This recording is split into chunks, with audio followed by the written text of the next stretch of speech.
The City of Forbidden Love by Mia Alexa Suazo. Chapter 1. Aisha, look! Mom's finally back from her trip, Ishmael yelled joyfully.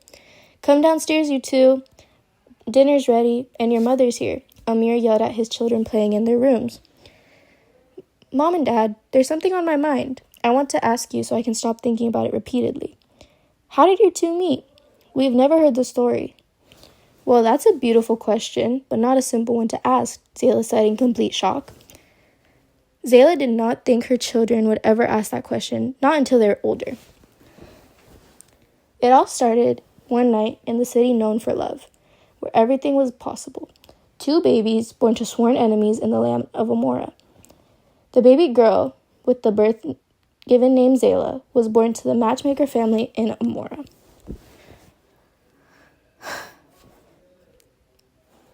A baby boy named Amir, born to the second most powerful family, was constantly competing against each other.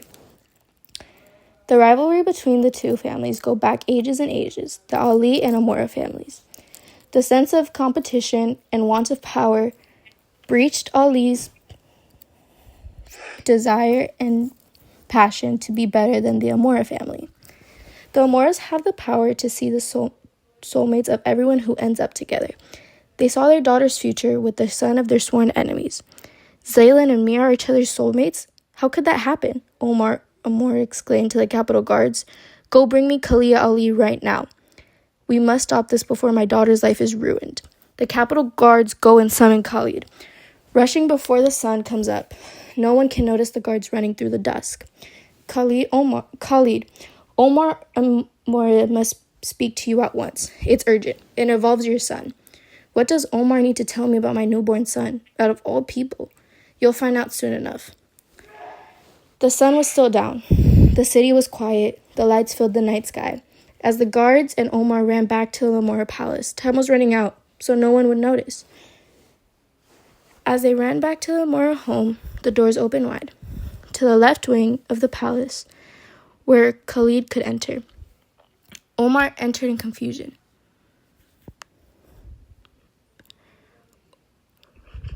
And concerned about what could be regarding the future of his daughter. What's so urgent you must bring me out at dusk with the royal guards coming for me? Well, Khalid, you must know, my family has the gift to be able to see everyone's soulmates. Yeah, I'm very aware about it. Are you just trying to rub it in my face again? No, put your damn jealousy aside. It's about our kids. Then spit it out. What about our kids? Your son Amir and my daughter Zayla are soulmates. What? What do you mean my son's your daughter's soulmate? That can't be. It's okay, calm down. I know what you're feeling. You're not alone. We need to find a way to stop this. How do you propose we stop this madness? Well, the real question is, how much do you love your son? That question brought a life-altering question. What if they need to keep them away from each other? Live forever. This way, they would never have to deal with one another ever again. Amir was sent to the outlands to be separated from society until Zayla found a new soulmate. 17, almost 18 years later, in the land of Amora, Zayla, all grown up, falling into her family's legacy of matchmaking. The Amora family, who lived their lives together, had no idea what Omar and Khalid had thought. Omar and Khalid thought it was finally a good idea for Amir to come back from the outer lands, to be welcomed back into society, but finding a reason why he had to lift. It wasn't that simple, you see. Welcome back, my beloved son. How I have missed you so much. So have I, Father. The 2 phone calls you and Mother were able to call me were not enough in the past year. What was it like to learn at your privileged school? It was quite interesting, Father, to be honest. I never quite understood why you sent me away, but for all these years, but all the dedication you and Mother put into my education mean the world. Amir knew the reason he was sent away was indeed not because of his education, but to keep him away from the Amora girl. Now that Amir is back, his sole mission was to destroy everything Zayla has created to bring success to his family's name. Chapter 2. On the first day of university. Oh, brother, How I've missed you. Although our vacations in the outer land were incredible, the trouble we would make throughout the town. Trust me, brother, so do I, but now we can start and parade around the city like we did in the outer lands. Oh, so this is the type of timer we're on? I like the rebellious Amir. What made you turn to this side? Let's just say, Zaid, that once I realized that it was finally time for me to come back home, I wanted to make a bit of a mess. Zaid laughed, but there was more to his laugh, a hint of interest, perhaps even worry.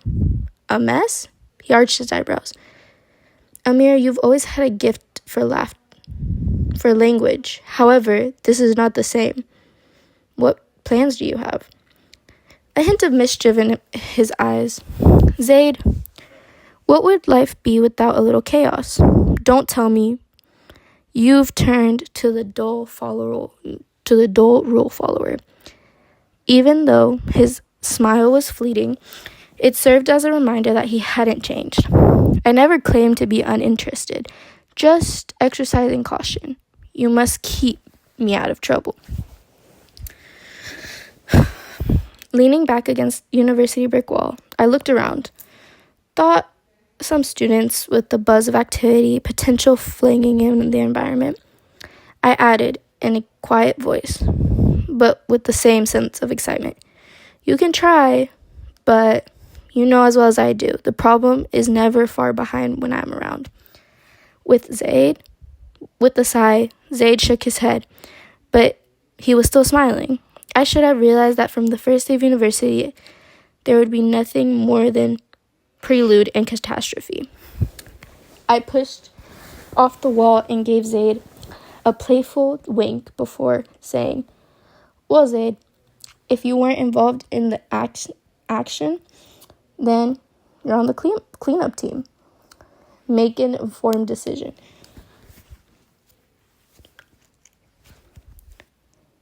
The university campus was tangled with unfamiliar faces, ceaseless conversations, and the buzz of potential.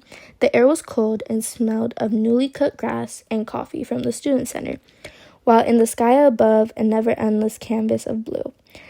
I was overcome with the sense of familiarity. I strolled across the school courtyard. This was my chance to make a difference, to rock the ground beneath us, make a difference. Amir, get up. Zaid jogged and catched up to him from the back. I smiled to reduce my speed while catching my breath. I said, come on, Zaid. You won't let me go exploring by myself, will you? He showed me a look of equal amused and worried on his face. Just to make sure you don't get kicked out before your first lecture, I said. I smirked and said, calm down. I know how to play the game. I'm not here to break rules. The entire dang board is involved. I was ready to say something sarcastic when a figure walked by. She was hardly visible to me. Dark flowing hair from the back. Jacket appeared a little too casual for college campus, and a presence that somehow drowned out sound from all around us. Then she halted and pivoted. I blinked, surprised to see her lock eyes with me. Sharp, assassinating, like she'd known me forever. And for a second, I thought maybe she did. She tilted her head slightly, as if she was waving at me. You must be Amir, she said, her voice carrying the edge. The guy who's already planning to burn this place down? I blinked, trying to put her in her place, but there was only the thing I knew for sure, that I had never seen someone so alive in this crowd.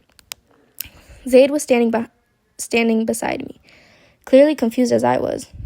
How do you know me? I asked, still grinning, though now I felt like I was on unfamiliar ground. She smirked, a flash of quick humor in her eyes. You're not as subtle as you think you are.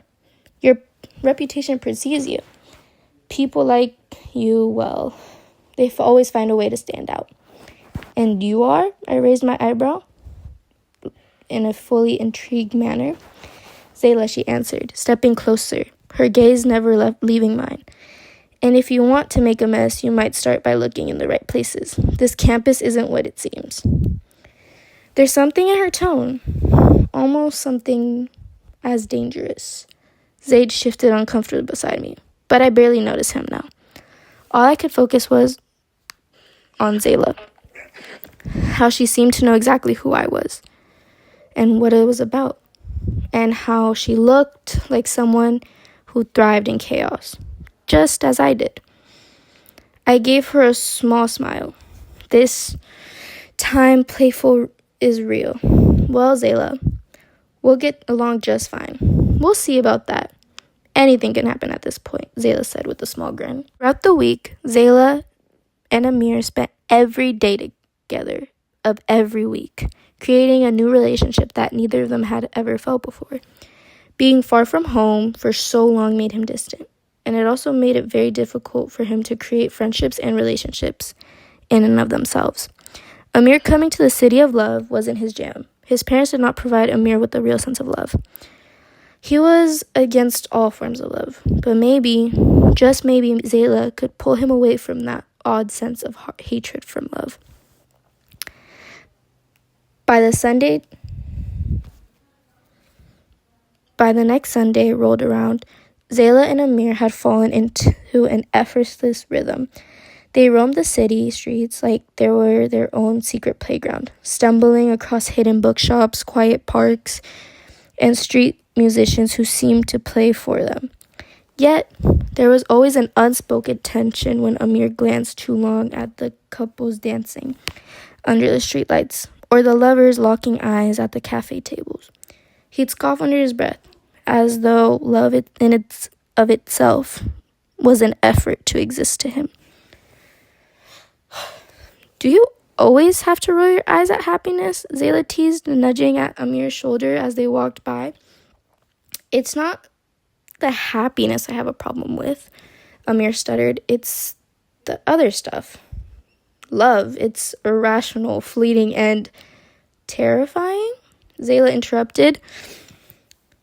With her softening tone, she stopped forcing Amir to meet her gaze. But sometimes it's worth it.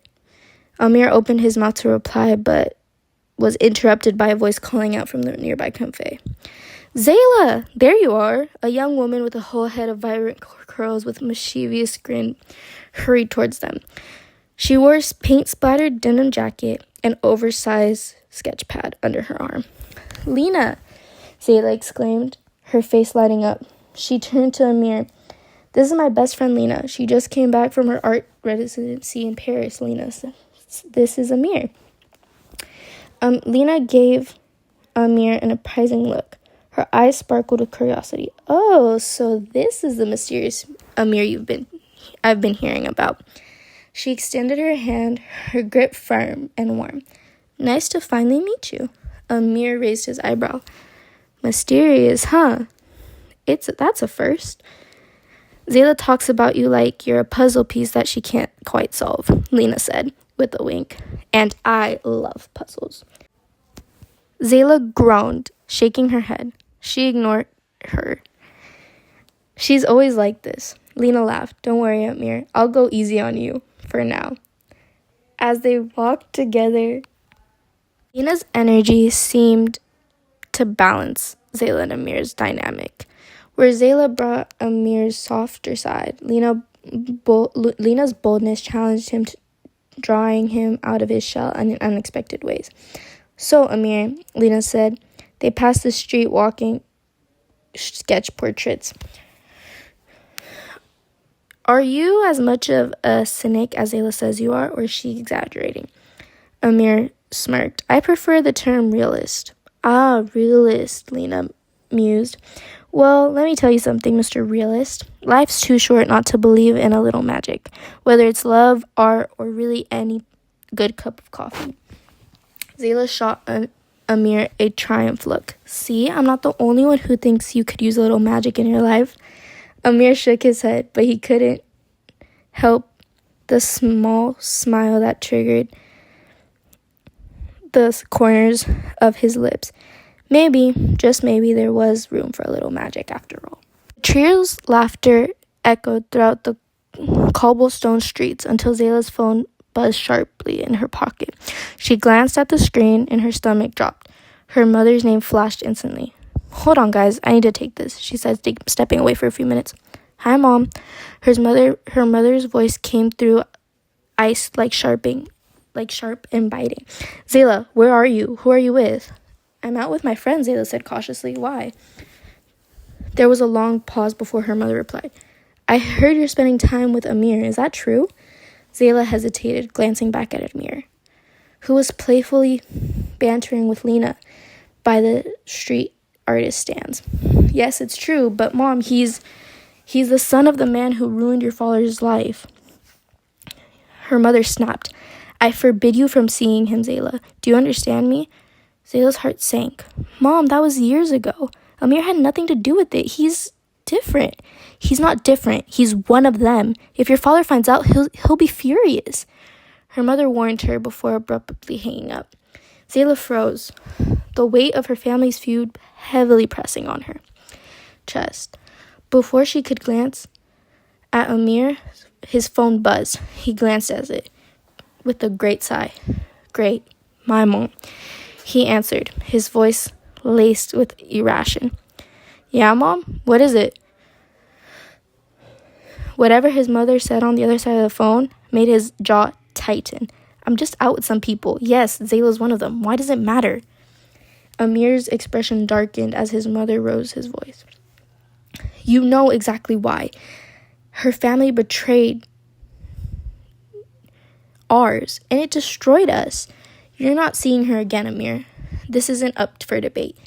"Seriously?" Amir spat in his low, tense voice. "You're holding on to that? It has nothing to do with us. It has everything to do with us." His mother interrupted him. "Don't make me regret trusting you." When Amir finally hung up, his face was mixed with anger and frustration. He looked at Zayla, who was already staring at him with an unspoken question in her eye. "Let me guess," Zayla said bitterly. "Your mom hates me too?" Amir nodded, running his hand through her hair.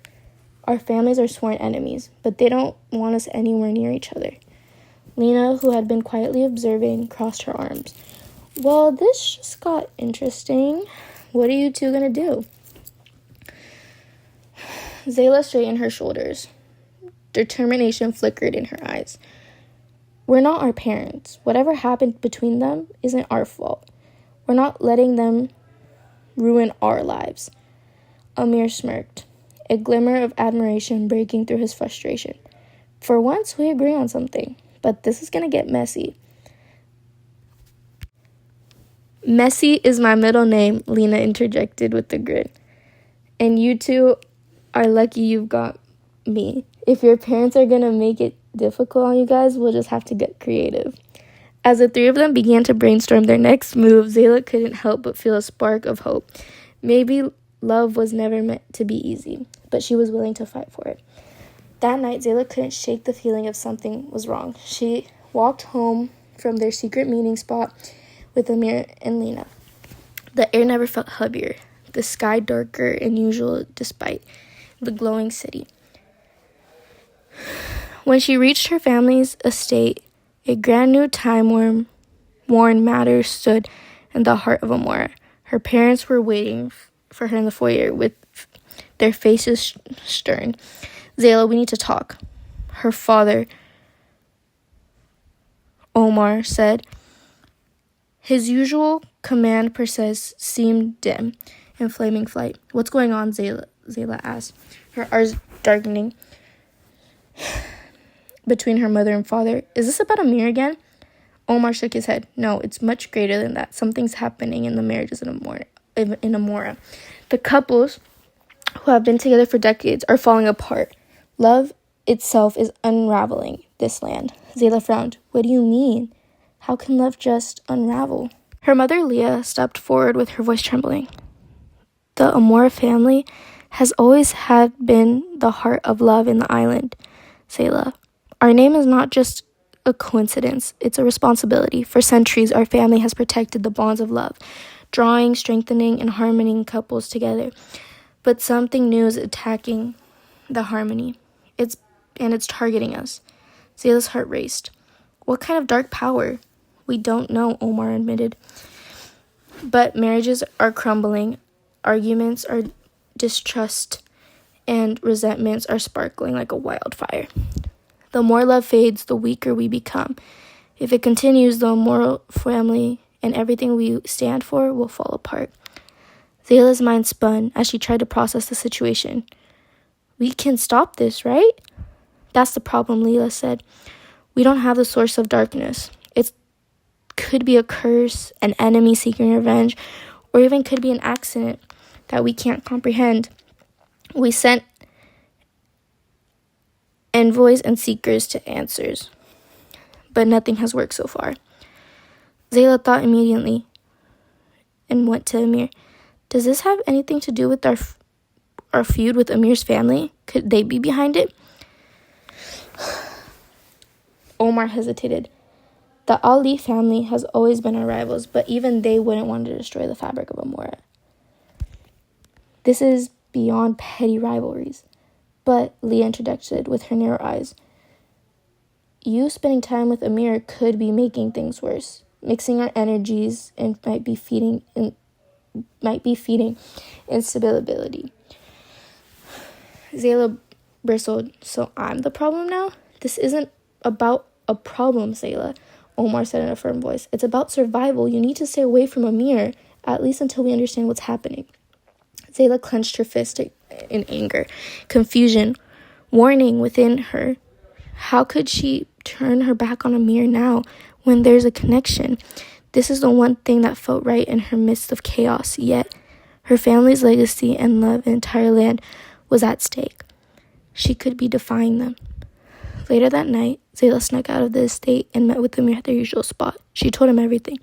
So let me get this straight, Amir said, pacing back and forth. A darkness tearing up marriages, so your family somehow thinks it's tied to them being the love guardians? Zayla nodded. Yes, they want me to stay away from you. Amir stopped pacing and looked at her. Do you think I have anything to do with this? Zayla said no firmly. But I can't ignore the fact that something wrong is happening, Amir.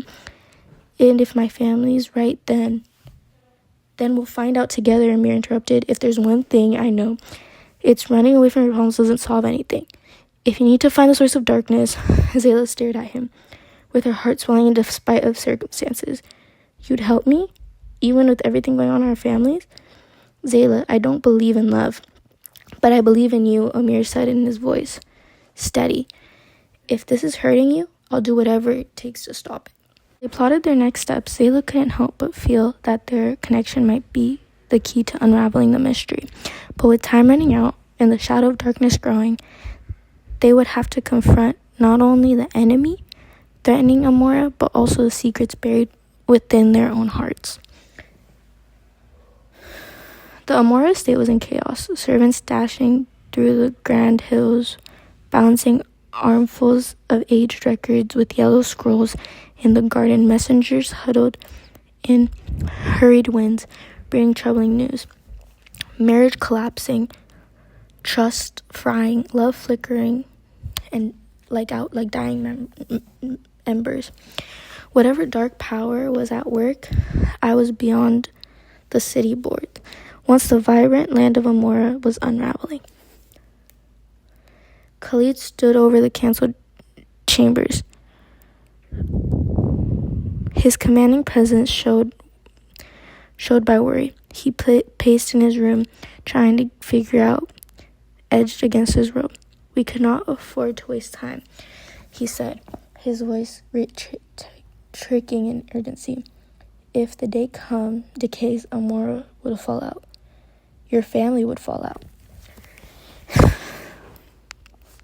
Then Leah sat along the oak, her usual steady hands trembling. She shifted through the pace of air, ancient family tombs, her facing through calm, carried strains of sleepless nights. There must be a pattern, a reason, something we missed, she murmured, scanning the fade of ink. The Amora family has safety guards, love for centuries. Why would it just falter now? Because someone or something is attacking us, said Darius, Zayla's older brother. His arms were crossed, his posture rigid. This is sabotage. Plain and simple. Our enemies know that if we destroy love, they destroy us. Omar whipped around. His brow frowned deeply. Darius, you're assuming this enemy we can comfort? But what if it's something older? What if it's darkness beyond mortal or magic? That's exactly why we should be preparing for the fight. Darius shot back, not dinging through the useless books. Enough, Leah said. Leah's voice cut through the rising tension like a blade.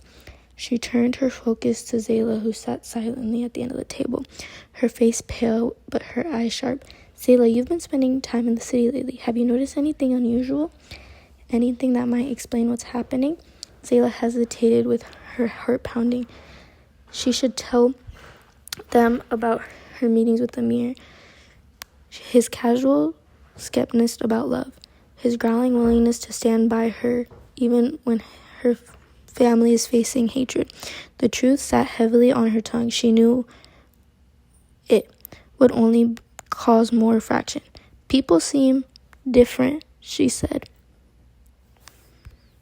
carefully choosing her words. Afraid, guarded, that though she might have seen something even the name couldn't feel. Even the air feels heavier, like the city's grieving, but I don't know why. Omar stopped pacing and fixed his gaze on her, his expression unreadable. Zayla, if there's something you're not telling us, if there's anything at all, you need to come forward now. This is bigger than you or your friendship. This is about the legacy, about Amora. Before Zayla could respond, a loud crash shattered the tense silence. A servant burst into the room, painting a wide-eyed, "My lord, my lady, it's the mirror." Layla's face plated. "What about the mirror?" "It's cracked." The room went still. The mirror, a sacred artifact passed down through the generations of Amora and the family, had always symbolized the balance of strength and love in the land. A crack in its surface was more than imperfection. It was an omen. Omar, Layla, Darius, and Zayla rushed into the grand hall where the mirror hung. Its gilded frame, the slightly haunted and jagged crack ran diagonally through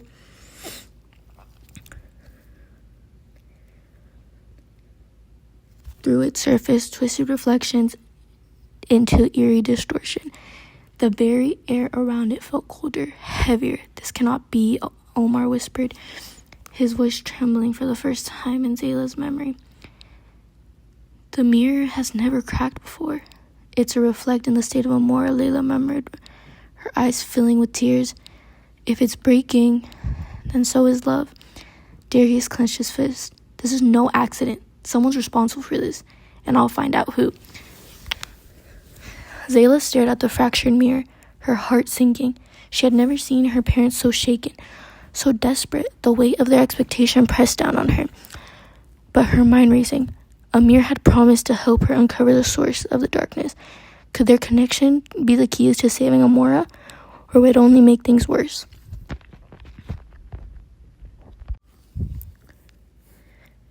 As the family descended into a flurry of plans and arguments, Zayla silently resolved to act.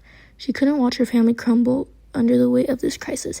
Together, she and Amir would uncover the truth, no matter how dangerous it turned out to be. Zayla crept out of the family's house at twilight, descended over Amora, her cloak brushing the cobble path. The chill air swung against her cheeks, but it did a little to numb fire burning in her chest. She clenched the old map Amir had given her, the fade ink barely legible to dim ladder of the lantern. "Are you sure about this?" Amir's voice broke the quiet. He stepped out of the shadows, making his face marked by both concern and determination. "We don't have a choice," Zayla replied firmly. "If the darkness consumes the fountain of love, there won't be an Amora to save." Amir nodded, pulling his own lantern from beneath his cloak.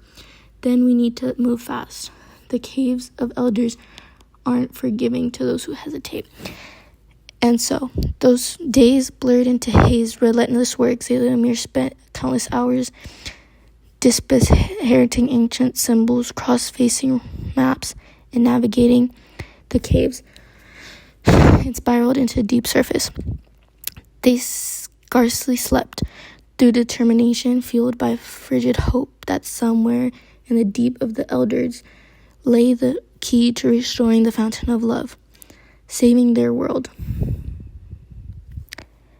But there was a resolve deep in chaos interrupted in Amora. The news came back, fragmented whispers of the attack of the Capitol building, the basin of leadership, where Amora Council held sway, had been breached, and a Byzantine strike and shadowy figures raged through grand chambers, and the heart of their civilization was thrown into turmoil.